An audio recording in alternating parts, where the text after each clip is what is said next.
왜 이 사람은 왜 갑자기 떴을까를 한번 파보세요. 제가 오늘 신사임당님을 판 게 그런 이유에서 판 거고, 결론은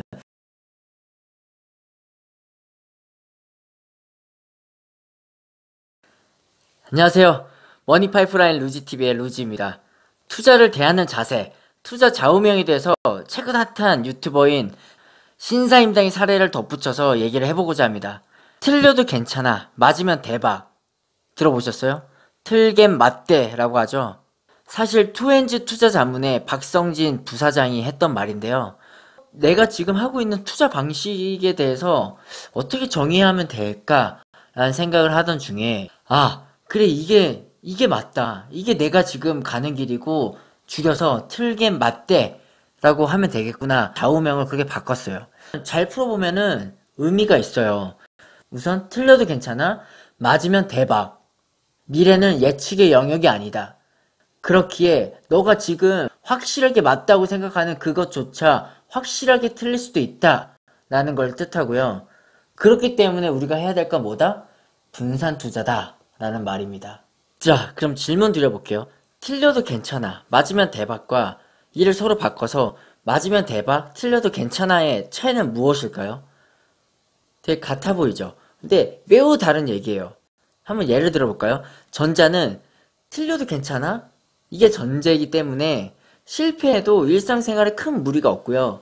후자는 맞으면 대박이라는 전제가 깔려있기에 맞아야 한다는 집념 때문에 어느덧 비용을 과다 투입해서 몰빵 투자하고 있는 본인을 발견할 거예요. 저는 매번 얘기 드리지만 경험을 굉장히 중요시하고요. 일부러 경험하려고 사서 고생하는 스타일입니다. 왜냐? 저는 노동자라고 했잖아요. 내 시간과 노동력이 투입되어야지만 돈을 벌 수 있는 단계고, 이를 뛰어넘기 위해서 시스템을 갖추고자 노력을 하고 있는 그런 노동자입니다. 경험을 안 하고 그냥 여기저기 강의 듣고 사람들이 하는 말만 듣고서 그리는 거는 도움이 하나도 안 돼요. 그렇게 한들 우선 경험을 안 했죠. 그리고 실제로 내가 경험을 했는데 내 머릿속에서 나온 게 아니라 타인의 머릿속에 나온 거를 바탕으로 그냥 내가 실제로 경험을 했어. 근데 거기서 성공을 하면 다행이지만 성공할 확률도 없거니와 실패를 했을 때는 실패를 통해서 얻을 수 있는 것도 하나도 없는 거예요. 왜냐? 내가 생각하고 진행한 게 아니니까 내가 뭐가 틀렸는지 모르고 그냥 지나가는 거예요.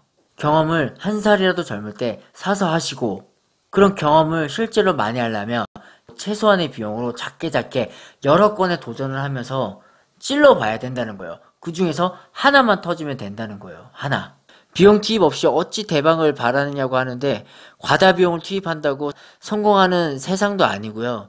그 어느 때보다 어떤 게 어디서 터질지 모르는 그런 세상에 우리가 살고 있어요. 운의 영역이 굉장히 중요하다는 거죠. 운을 높이려면 어떻게 해야 돼요? 꾸준함을 무기로 노동력을 투입해서 여기저기 뛰어다닐 수밖에 없어요. 최근에 제 투자 신조와 일치하는 사람을 찾았는데요. 그게 바로 심사임당이라는 사람이에요. 좋아요 누르면서 모든 영상을 다 봤어요. 그는 이미 틀겐 맞대를 실천하고 있었어요. 틀려도 괜찮아, 맞으면 대박이라는 전제를 가지고 최소 비용으로 최대 효과 낼 수 있는 거를 계속 찾아다닌 거예요. 그리고 계속 도전한 거예요. 실패해도 거기서 배워서 또 도전하고 또 도전하고. 사례 한번 봐볼까요? 그분의 첫 번째 사례는 네이버 스토어팜이죠. 한 번에 성공시켜서 월 1,000만 원씩 나온다고 생각하는데 그게 아니었어요. 이분의 얘기는 자기는 지금도 레이라는 경차를 타고 다니고 와이프한테 80만 원씩 용돈을 받는데, 그 용돈 받은 거 가지고 내가 아껴 써서 100만 원을 만들면 100만 원으로 또 새로운 아이템을 찾아서 네이버 스토어팜에 도전한다는 거예요. 100만 원이라는 돈은 당장 없어져도 일상생활에 전혀 문제가 없으니까요. 그런 도전을 10번이고 20번이고 계속 한 거예요. 두 번째로 신사임당님의 유튜브 채널이죠. 3개월 정도 됐는데 구독자가 11만 명이에요. 근데 누가 보면은 갑자기 11만 명이 된 것 같죠. 신사임당님은 실제로 SBS, CNBC PD 출신인데, 이런 PD 출신인 그 분도 엄청난 실패를 통해서 지금의 유튜브 채널을 만든 거였어요. 어떤 컨텐츠가 먹힐지 모르기 때문에 계속 도전한 거야. 보니까 요리 채널도 있고요, 육아 채널도 있고요, 스포츠 축구 중계 채널도 있고요, 게임 채널도 했고요. 홈카페 채널도 했고요. 아내와 함께하는 인테리어 채널 그런 것도 했어요. 엄청 많이 했죠. 근데 다 실패했대요. 그래서 저도 19년에 또 다른 도전을 하는 거예요. 최소 비용을 가지고 내가 할 수 있는 거 그냥 한번 도전해보는 거예요. 저는 이 채널 하나로 1만 명이 되고 5만 명이 되고 10만 명이 되고 이런 거 바라지 않아요. 그냥 도전해보고 싶었고 이게 실패하면 또 어떤 컨텐츠로 하면 될까에 대해서 고민을 하면 되는 거예요. 그럼에도 이런 신사임당님의 과거의 노력들은 싹 다 무시되는 게 현실이죠. 신사임당님에 대한 부정적인 이야기를 모아서 방송하는 사람들이 많아졌죠. 어그로 끈다는 거죠. 저도 어찌 보면 그렇게 보일 수 있겠지만 저는 정말 신사임당님이 내가 가진 이 투자 철학과 인생 방향이 너무나 일치해서 소개를 드리는 거고 신사임당님이 왜 욕먹나 이게 봤어요. 근데 딱 보면은 거의 다 한 가지로 수렴이 돼요. 뭐 부러워서 그런 거 이런 것보다는 기득권자들이 자기 밥그릇 없어지는 소리가 들리니까 나서는 걸로밖에 안 보여요. 더 자세히 봤어요. 자세히 보니까 어떤 식으로 나온지 알아요? 네이버 스토어팜 창업 강의를 하는 분이더라고요. 근데 실제로 자기는 하는 것 같지는 않아요. 만약 하더라도 뭐 되게 소액으로 벌고 있겠죠. 이런 기득권자들이 가진 특징이 뭘까요? 쉬운 거를 어렵게 풀이하는 거예요. 신사임당님이 지금까지 영상에서 보여준 스토어팜 창업은 굉장히 쉬워요. 누구나 할 수 있는 건데 강의를 듣고 책을 보면은 굉장히 어렵게 풀이되죠. 그게 왜 그런지 알아요?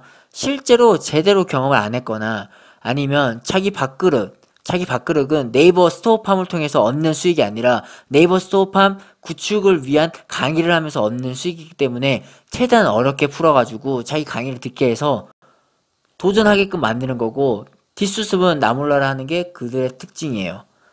갑자기 성장한 사람들을 보면서 배 아프다고 남을 까는 거는 전혀 본인 인생에 도움이 안 돼요. 그 시간에 왜 이 사람은 왜 갑자기 떴을까를 한번 파보세요. 제가 오늘 신사임당님을 판 게 그런 이유에서 판 거고 결론은 틀려도 괜찮아 맞으면 대박이라는 그런 태도로 여러 건을 하면서 실패를 통해서 배워서 지금의 신사임당님이 있는 거예요. 절대로 한 번에 성공하는 사람은 없거든요. 이건 진짜 팩트입니다. 뭐 아무튼 말이 길어졌는데요. 말하고 싶은 거는 신사임당님이 어떻고 그들을 욕하는 기득권자들을 얘기하려는 게 아니라 그냥 잘된 사람이 있으면 잘된 사람이 왜 잘 되는지 보고 거기서 인사이트를 얻으시고 본인의 철학과 한번 맞춰보라는 거예요. 제 철학은 다시 말하지만 틀려도 괜찮아 맞으면 대박. 그렇기 때문에 저는 계속 지금도 소자본으로 최대한 많은 기회를 얻기 위해서 도전을 하고 있는 겁니다. 너무 어떤 일을 함에 있어서 수치화하지 마시고 우선 느낌이 왔으면 그 직관을 믿고 한번 해보세요. 직관도 무기가 됩니다. 왜냐?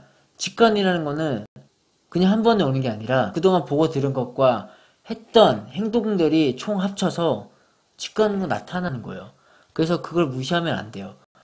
시도해보시고 그 시도를 할 때 최소 비용으로 최대 효과를 낼 수 있는 게 무엇일까 고민하고 시도를 한번 해보세요.